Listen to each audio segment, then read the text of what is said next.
नमस्कार,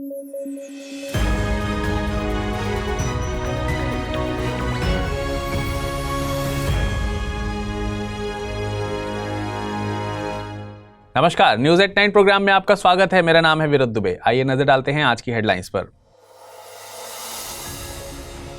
भारत में आयोजित होगी the global conference of the international cooperative alliance. Cooperatives build prosperity of all रखी गई है थीम। सहकारिता का इतिहास है पुराना।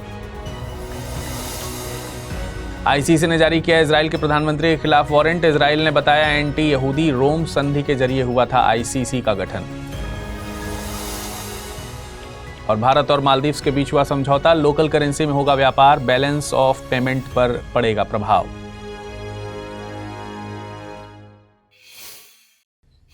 चलिए खबरों में आगे बढ़ेंगे, लेकिन उससे पहले आपको बता दें इस बुलेटिन को अगर आप पीडीएफ फॉर्मेट में पढ़ना चाहते हैं तो अमृत उपाध्याय 007 इस टेलीग्राम से जुड़कर डाउनलोड कर आसानी से पढ़ सकते हैं। अब आइए नजर डालते हैं खबरों पर विस्तार से। 25 से 30 नवंबर के बीच भारत में the global conference of the international cooperative alliance का आयोजन किया जाएगा। इस मौके पर प्रधानमंत्री Narendra Modi United Nations international year of cooperatives 2025 भी लॉन्च करेंगे। इस इवेंट की theme cooperatives build prosperity of all रखी जाएगी। इंटरनेशनल कोऑपरेटिव अलायंस विश्व स्तर पर सहकारी आंदोलन के लिए प्रीमियर बॉडी है। इसके 130 सालों के इतिहास में पहली बार IFFCO यानी इफ्को की पहल पर सम्मेलन भारत में आयोजित हो रहा है। देखिए, कोऑपरेटिव का अर्थ होता है सहकारी। सरल शब्दों में कहें तो साथ मिलकर काम करना। इसे आप ऐसे भी समझ सकते हैं कि यह व्यवस्था one for each and each for one की तरह काम करती है। सहकारिता से मतलब किसी ऐसे स्वायत्त संगठन से होता है जहां कुछ लोगों का समूह अपनी इच्छा से साझा आर्थिक, सामाजिक और सांस्कृतिक जरूरतों के लिए एक साथ आता है। संयुक्त तौर पर इसे लोकतांत्रिक ढंग से शासित किया जाता है। इंटरनेशनल कोऑपरेटिव अलायंस द्वारा दी गई परिभाषा के अनुसार सहकारी संस्थाएं लोगों पर केंद्रित, उन्हीं के द्वारा नियंत्रित और उन्हीं साझा सामाजिक, आर्थिक एवं सांस्कृतिक इच्छाओं को पूरा करने के लिए संचालित की जाती है। आपको बता दें कि इंटरनेशनल कोऑपरेटिव अलायंस की स्थापना 19 अगस्त सन 1895 को प्रथम सहकारी कांग्रेस के दौरान लंदन, इंग्लैंड में की गई थी। इसमें Argentina, Australia, Belgium, England, Denmark, France, Germany, Holland, Bharat, Italy, Switzerland, Serbia और यूएसए के सहकारी समितियों के प्रतिनिधि शामिल हुए थे। भारत में कोऑपरेटिव्स की संवैधानिक स्थिति की बात करें तो सहकारी समितियां संविधान की 7वीं अनुसूची की राज्य सूची में 32वें नंबर पर विषय हैं। 97वें संविधान संशोधन अधिनियम 2011 के जरिए साल 2012 में सहकारी समितियों को संवैधानिक संरक्षण दिया गया था। यह संविधान संशोधन अधिनियम 15 फरवरी 2012 को लागू हुआ था। इस अधिनियम के जरिए संविधान में 3 प्रमुख बदलाव हुए। इसमें पहला है सहकारी समितियां बनाने के अधिकार को मौलिक अधिकार बनाया गया।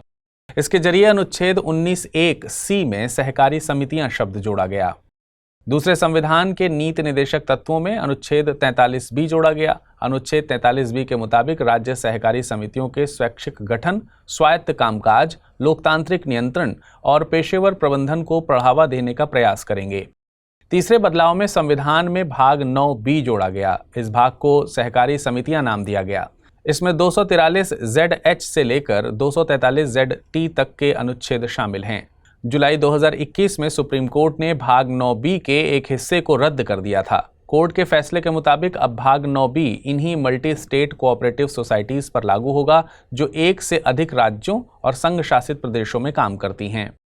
कोर्ट ने माना है कि अब एक ही राज्य में काम करने वाली सहकारी समितियों पर भाग 9B के प्रावधान लागू नहीं होंगे, क्योंकि पहले से राज्य सूची में शामिल होने के कारण ये राज्यों का अनन्य अधिकार है कि वे उन्हें शासित करने के लिए अपने कानून बनाएं। इंटरनेशनल क्रिमिनल कोर्ट यानी ICC ने इजरायली प्रधानमंत्री बेंजामिन नेतन्याहू और इजराइल के पूर्व रक्षा मंत्री और हमास के चीफ्स के खिलाफ अरेस्ट वारंट जारी किया है। इन सभी पर वॉर क्राइम्स और मानवता के खिलाफ किए गए अपराधों का आरोप है। वहीं बेंजामिन नेतन्याहू के ऑफिस ने कोर्ट के इस निर्णय को यहूदी विरोधी बताया है। आपको बता दें कि इंटरनेशनल क्रिमिनल कोर्ट अंतर्राष्ट्रीय गंभीर अपराधों के लिए एक अंतर सरकारी संस्था है। इन अपराधों में नरसंहार, युद्ध अपराध और मानवता के प्रति किए गए अपराध शामिल हैं। इसे last resort for the prosecution की संज्ञा दी जाती है, क्योंकि ये मामलों पर विधिक कार्रवाई तभी करता है जब घरेलू कानून प्रवर्तन अधिकारी जांच नहीं कर सकते या जांच नहीं करना चाहते। इनका गठन रोम संधि के जरिए किया गया था। रोम संधि इस कोर्ट की फाउंडिंग ट्रीटी के तौर पर काम करती है। इसका मुख्यालय द हेग, नीदरलैंड्स में है। वारंट के बावजूद किसी भी आरोपी को जल्द द हेग में अदालती कार्रवाई का सामना करना होगा, ऐसी कोई संभावना दिखाई नहीं देती, क्योंकि कोर्ट के पास वारंट लागू करने के लिए कोई पुलिस नहीं है। कोर्ट अपने सदस्य राज्यों से सहयोग पर निर्भर है और इजराइल तो इस कोर्ट का सदस्य भी नहीं है। कुल मिलाकर आईसीसी के पास वारंट को लागू करने की कोई पुख्ता मैकेनिज्म नहीं है। एक और बात समझिए कि आपने द हेग में ही स्थित एक और कोर्ट आईसीजे यानी इंटरनेशनल कोर्ट ऑफ जस्टिस के बारे में भी सुना होगा, लेकिन आईसीसी और आईसीजे दो अलग अलग संस्थाएं हैं। आईसीजे यूएन का प्रमुख जुडिशियल ऑर्गन है और इसकी स्थापना साल 1945 में यूएन चार्टर के द्वारा की गई थी। इसने अपना काम साल 1946 में नीदरलैंड्स के द हेग में स्थित पीस पैलेस में शुरू किया था। आईसीजे का मुख्यालय द हेग में ही है। यह यूएन का इकलौता ऐसा ऑर्गन है जिसका मुख्यालय न्यूयॉर्क में नहीं है। 15 न्यायाधीशों से बने आईसीजे के पास मुख्य तौर पर दो काम हैं: दुनिया के देशों द्वारा अपने पास विवादों के लिए दायर की गई याचिकाओं को सुलझाना, इसके अलावा यूएन और उसकी विशेषीकृत एजेंसी द्वारा विधिक मामलों पर मांगी गई सलाह देना। देखिए, ये वर्ड कोर्ट है, लेकिन दुनिया भर से कोई भी व्यक्ति अपनी याचिका यहाँ दायर नहीं कर सकता है। इसमें केवल यूएन के 193 सदस्य देश ही याचिका दायर कर सकते हैं। साथ ही ऐसा नहीं है कि भारत यूएन का सदस्य है तो हम भारत के सिटीजन के तौर पर यहाँ अपना मुकदमा दायर कर सकते हों। किसी देश के नागरिक, एनजीओ और निजी संस्था की याचिका को आईसीजे एंटरटेन नहीं करता है, लेकिन कोई देश अपने नागरिक के बिहाफ पर किसी दूसरे देश के खिलाफ मुकदमा कर सकता है। इसके अलावा आईसीजे किसी मामले की सुनवाई एक या एक से ज्यादा देशों द्वारा दायर याचिका के बाद ही कर सकता है। मतलब यह है कि आईसीजे किसी मामले पर अपनी मर्जी से सुनवाई नहीं कर सकता। 21 नवंबर को आयोजित हुए वर्ल्ड फिशरीज डे के मौके पर केंद्र ने कई पहलें लॉन्च की हैं। इन पहलों का मकसद है भारत के फिशरीज सेक्टर में परिवर्तन लाकर ब्लू इकोनॉमी को बढ़ावा देना। इनमें से एक पहल है मरीन फिशरीज सेंसस 2025, जिसे 45 दिनों के भीतर पूरा करने की उम्मीद की जा रही है। पहली बार ये सेंसस पूरी तरह से डिजिटल और रियल टाइम डेटा पर आधारित होगा। केंद्र सरकार का दावा है कि मरीन सेंसस की ये प्रोसेस पिछली बार की तुलना में 80% तेजी से की जाएगी। इस सेंसस में भारत की पूरी तटरेखा को कवर करने की बात कही जा रही है। इसमें भारत के पश्चिमी तट पर गुजरात में स्थित सबसे उत्तरी गांव लखपत से लेकर पूर्वी तट पर स्थित पश्चिम बंगाल के सबसे उत्तरी बिंदु नॉर्थ 24 परगना तक को कवर किया जाएगा। वहीं भारत के द्वीपीय क्षेत्रों में से सेंसस लक्षद्वीप स्थित बिंदा आइलैंड से लेकर अंडमान निकोबार आइलैंड के कैम्बेल बे तक को कवर किया जाएगा। इसके अलावा national plan of action on sharks को भी लॉन्च किया जा रहा है, जो कि शार्क के स्थायी प्रबंधन के मकसद से लॉन्च किया गया है। यह international plan of action for sharks को फॉलो अप प्लान के तौर पर है। ये FAO यानी फूड एंड एग्रीकल्चर ऑर्गेनाइजेशन द्वारा 1999 में एक स्वैच्छिक साधन के तौर पर अपनाया गया था। इसके अलावा कोस्टल एक्वाकल्चर फार्म्स के लिए एक सिंगल विंडो सिस्टम भी लॉन्च किया गया था, जिससे ऑनलाइन रजिस्ट्रेशन किया जा सके। भारत और मालदीव्स ने एक समझौता किया है जिसके तहत क्रॉस बॉर्डर ट्रांजैक्शन में अपनी अपनी लोकल करेंसीज यानी भारतीय रुपए यानी INR और मालदीवियन रुफिया यानी MVR का उपयोग किया जाएगा। दोनों देशों के व्यापारी अपनी मुद्रा में भुगतान कर सकेंगे, जैसे भारतीय निर्यातक रुपए में और मालदीव के निर्यातक रुफिया में। देखिए, आमतौर पर अंतर्राष्ट्रीय बाजार में डॉलर जैसी तीसरी मुद्रा का उपयोग होता है, लेकिन इस समझौते से ये जरूरत खत्म हो जाएगी। इससे करेंसी बदलने में लगने वाली लागत और समय की बचत होगी, जिससे व्यापार आसान और सस्ता हो जाएगा। इसके अलावा यह समझौता विदेशी मुद्रा बाजार पर भी असर डालेगा। विदेशी मुद्रा बाजार वह जगह है जहां एक देश की मुद्रा दूसरी देश की मुद्रा से बदली जाती है। जैसे पहले INR और MVR के बीच लेन देन अमेरिकी डॉलर के जरिए होता था, तो अब सीधा INR और MVR के बीच बाजार बनेगा। इससे दोनों देशों की मुद्राओं की मांग और आपूर्ति बढ़ेगी, जिससे उनकी करेंसी को स्थिरता मिलेगी और व्यापारियों को फायदा होगा। साथ ही समझौता भुगतान संतुलन को भी ये प्रभावित करेगा और इससे भारत का विदेशी मुद्रा भंडार यानी फॉरेक्स रिजर्व्स भी मजबूत होगा और आयात निर्यात का संतुलन भी बेहतर होगा। कुल मिलाकर यह समझौता व्यापार को सरल, सस्ता और तेज बनाएगा, दोनों देशों की आर्थिक स्थिरता को बढ़ाएगा और इनके बीच वित्तीय सहयोग को भी मजबूत करेगा। साथ ही दोनों देशों के आर्थिक संबंधों को नई ऊंचाई प्रदान होगी। अब आइए नजर डालते हैं आज के टर्म ऑफ द डे पर। आज का टर्म ऑफ द डे है मैनिफेस्ट। सोशल मीडिया के इस दौर में आप तक एक टर्म जरूर पहुंचा होगा, मैनिफेस्टेशन। ये मैनिफेस्ट से ही बना हुआ है। ये टर्म इतना पॉपुलर हुआ है कि कैम्ब्रिज यूनिवर्सिटी ने इसे 2024 के लिए वर्ड ऑफ द ईयर घोषित किया है। लोग एक दूसरे को इच्छाओं को पूरा करने के लिए मैनिफेस्ट करने की सलाह दे रहे हैं। कुछ लोग तो विद प्रूफ दावा करते हैं कि मैनिफेस्टेशन से उनके जीवन में बड़े बदलाव आए हैं। मैनिफेस्टेशन को आप शाहरुख खान के उस डायलॉग से ज्यादा बेहतर ढंग से समझ पाएंगे कि अगर किसी चीज को पूरी शिद्दत से चाहो तो पूरी कायनात तुम्हें उससे मिलाने में लग जाती है। मैनिफेस्टेशन ऐसा ही एक तरीका है जिसमें लोग अपनी पूरी एनर्जी और पूरा फोकस अपनी एक विश पर लगाते हैं। जब पॉजिटिविटी के साथ ये मानते हुए कोई काम किया जाता है कि मैं इस काम को कर लूंगा, तो आधा काम आप अपने फेवर में वैसे ही कर लेते हैं। हालांकि मैनिफेस्टेशन का कोई साइंटिफिक प्रमाण नहीं है, लेकिन फिर भी ये बात तो आपने भी लाइफ में महसूस की होगी कि पॉजिटिव मन बनाकर किया गया काम अक्सर पॉजिटिव रिजल्ट भी देता है।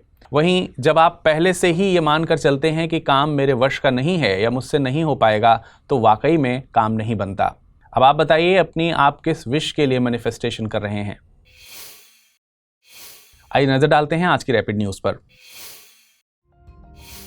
आर्मेनिया अब आधिकारिक तौर पर अंतर्राष्ट्रीय सौर संगठन का 104वां पूर्ण सदस्य बन गया है। विदेश मंत्रालय के आधिकारिक प्रवक्ता रणदीप जायसवाल ने इसकी घोषणा की है। आर्मेनिया की पूर्ण सदस्यता 15 नवंबर 2024 को प्रभावी हो गई है। इस समझौते पर 16 नवंबर 2023 को आर्मेनिया की राजधानी येरेवन में हस्ताक्षर किए गए थे। इसके पहले इसी साल 26 जून को पैराग्वे गणराज्य आधिकारिक तौर पर इसका 100वां पूर्ण सदस्य बना था। अंतर्राष्ट्रीय सौर गठबंधन कार्बन मुक्त भविष्य के लिए सौर ऊर्जा को बढ़ावा देने वाला वैश्विक अंतर सरकारी संगठन है। 30 नवंबर 2015 को प्रधानमंत्री नरेंद्र मोदी और फ्रांस के राष्ट्रपति फ्रांसवा ओलोंदो ने इसे स्थापित किया और इस गठबंधन का मकसद सौर ऊर्जा के इस्तेमाल को बढ़ावा देना और सौर वित्त प्रौद्योगिकियों, नवाचार, अनुसंधान और विकास तथा क्षमता निर्माण के माध्यम से सौर ऊर्जा उत्पादन की लागत को कम करना है। भारतीय सेना ने सीमाओं की निगरानी में जवानों के साथ अब रोबोटिक म्यूल यानी कि मल्टी यूटिलिटी लेग्ड इक्विपमेंट या रोबोटिक डॉग को भी शामिल किया है। ये रोबोटिक डॉग किसी भी ऊंचे पहाड़ से लेकर पानी की गहराई तक जाकर काम करने में सक्षम है। इन्हें 10 किलोमीटर दूर से बैठकर भी ऑपरेट किया जा सकता है। 1 घंटे चार्ज करने के बाद ये लगातार 10 घंटे तक काम कर सकते हैं। जैसलमेर के पोखरण फायरिंग रेंज में इसने भारतीय सेना की बैटल एक्स डिवीजन के साथ अभ्यास किया। इस दौरान इसने दुश्मन को खोजने, हथियार ले जाने, कैमरे से दुश्मन का ठिकाना बताने सहित विषम परिस्थितियों में सैनिकों की मदद करने का ट्रायल दिया। रोबोटिक डॉग्स थर्मल कैमरों और रडार से लैस हैं। इसमें लगा कैमरा 360 डिग्री तक घूम सकेगा। इसकी सबसे बड़ी खासियत इसकी डिजाइन है, जो इसे बर्फ, रेगिस्तान, उबड़-खाबड़ जमीन, ऊंची सीढ़ियों, यहाँ तक कि पहाड़ी इलाकों में हर बाधा को पार करने में सक्षम बनाता है। यह जवानों को किसी भी नुकसान से बचाते हुए दुश्मन के ठिकानों पर गोलाबारी करने में भी सक्षम है। उधर अमेरिकी न्याय विभाग गूगल के खिलाफ चल रहे एंटी ट्रस्ट मामले में एक नई योजना की तैयारी कर रहा है। दरअसल वह अदालत से गूगल को अपना क्रोम ब्राउजर बेचने का आग्रह करने की योजना बना रहा है। एंटी ट्रस्ट मामले में गूगल पर आरोप है कि वह प्रतिस्पर्धा को दबा रहा है। इस मामले में कोर्ट ने कहा है कि गूगल ने अवैध रूप से सर्च मार्केट में एक अधिकार बनाए रखा है। गूगल अपने अन्य उत्पादों को बढ़ावा देने के लिए इसका इस्तेमाल करता है, जिससे प्रतियोगिता के विकास के रास्ते बंद हो जा रहे हैं। वर्तमान में गूगल क्रोम दुनिया का सबसे अधिक इस्तेमाल किया जाने वाला वेब ब्राउजर है। वैश्विक स्तर पर सभी ऑनलाइन खोजों में से लगभग 90% गूगल सर्च इंजन के माध्यम से ही होता है। खगोलविदों ने एक अभूतपूर्व उपलब्धि हासिल की है। उन्होंने हमारी आकाशगंगा के बाहर पहली बार एक मरते हुए तारे WOH G64 की बेहद करीब से तस्वीर ली है। यह तस्वीर चिली में यूनिवर्सिडाड आंद्रेस बेलो के केचई ओहनाका के नेतृत्व में शोधकर्ताओं ने ली है। इसके लिए यूरोपियन सदर्न ऑब्जर्वेटरी के वेरी लार्ज टेलीस्कोप इंटरफेरोमीटर का इस्तेमाल किया गया है। WOH 64 एक विशाल तारा है जो एक सैटेलाइट गैलेक्सी लार्ज मैगेलेनिक क्लाउड से में रहता है। यह हमारी आकाशगंगा की परिक्रमा करने वाले सबसे नजदीकी आकाशगंगाओं में से एक है। इसकी खोज 1970 के दशक में बैंक्ड, वेस्टरलैंड्स, ऑरलैंड और हेडिन ने की थी। माना जाता है कि यह तारा पृथ्वी से लगभग 1,60,000 प्रकाश वर्ष दूर है और सूर्य से लगभग 2000 गुना बड़ा है। इसके आकार के कारण इसे लाल सुपरजाइंट के रूप में वर्गीकृत किया गया है। इधर संस्कृति और पर्यटन मंत्री गजेंद्र सिंह शेखावत ने आज नई दिल्ली में वर्ष 2022 और 23 के लिए उस्ताद बिस्मिल्लाह खां युवा पुरस्कार प्रदान किया। पुरस्कार समारोह की अध्यक्षता संगीत नाट्य अकादमी के अध्यक्ष डॉक्टर संध्या पुरेचा और संस्कृति मंत्रालय के संयुक्त सचिव श्रीमती उमा नंदूरी ने दी है। यह पुरस्कार कुल 82 युवा कलाकारों को दिया गया है। संगीत नाटक अकादमी ने वर्ष 2006 में 40 वर्ष की आयु तक के युवा कलाकारों के लिए इस पुरस्कार की शुरुआत की थी। यह पुरस्कार संगीत, नृत्य, नाटक, लोक और आदिवासी कला तथा कठपुतली कला के क्षेत्र में प्रतिवर्ष दिया जाता है। पुरस्कार स्वरूप 25,000 रुपए नगद, स्मृति चिन्ह और अंग वस्त्र प्रदान किए जाते हैं। अब आइए नजर डालते हैं आज के बुलेटिन पर बनने वाले प्रश्नों पर। पहला प्रश्न है, अनुच्छेद 43B को भारतीय संविधान में किस संवैधानिक संशोधन के जरिए जोड़ा गया था? 97वां संवैधानिक संशोधन अधिनियम 2011, 92वां संवैधानिक संशोधन अधिनियम 2003, 95वां संवैधानिक संशोधन अधिनियम 2005 या फिर 93वां संवैधानिक संशोधन अधिनियम 2003। अगला प्रश्न है, हाल ही में अंतर्राष्ट्रीय सौर गठबंधन में कौन सा देश 104वां पूर्ण सदस्य बना है? अर्मेनिया, फ्रांस, पराग्वे या फिर मॉरिशस। अब आइए नजर डालते हैं पिछले बुलेटिन में क्या प्रश्न पूछे गए थे और जानते हैं उनके सही उत्तर। पहला प्रश्न था, निम्नलिखित में से कौन सा देश संयुक्त राष्ट्र सुरक्षा परिषद में स्थायी देश के तौर पर शामिल नहीं है? रूस, चीन, यूएसए या फिर इटली। इस प्रश्न का सही जवाब है विकल्प डी यानी इटली। अगला प्रश्न है, मछली उत्पादन के मामले में भारत का वैश्विक स्तर पर कौन सा स्थान है? पहला, दूसरा, तीसरा या फिर चौथा। इस प्रश्न का सही जवाब है विकल्प सी यानी तीसरा। आज के बुलेटिन में फिलहाल इतना ही। कल कंपाइलेशन के साथ फिर मैं आपके सामने हाजिर होऊंगा। तब तक अपना ख्याल रखिएगा। नमस्कार।